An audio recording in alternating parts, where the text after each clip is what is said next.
Pa, magpapaalam sana ako. O bakit? Saan ka pupunta? Pupunta sana kami ng mall na mga kaklase ko. Anong mall? Anong gagawin niyo dun?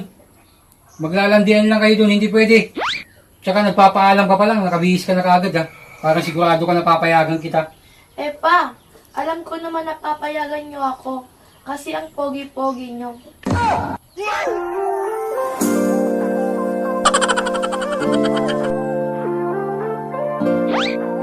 Ikaw, parang manang-mana ka talaga kay mama mo. Sige na pa, payagan niyo na ako. Tsaka sabi pala ng mga kaklase ko, ang pogi-pogi niyo daw po.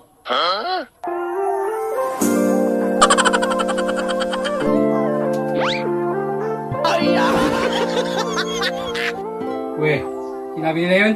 Oo pa, sinabi nila yon. Sinabi pa nga nila na papayagan mo ako kasi ang pogi-pogi niyo daw po.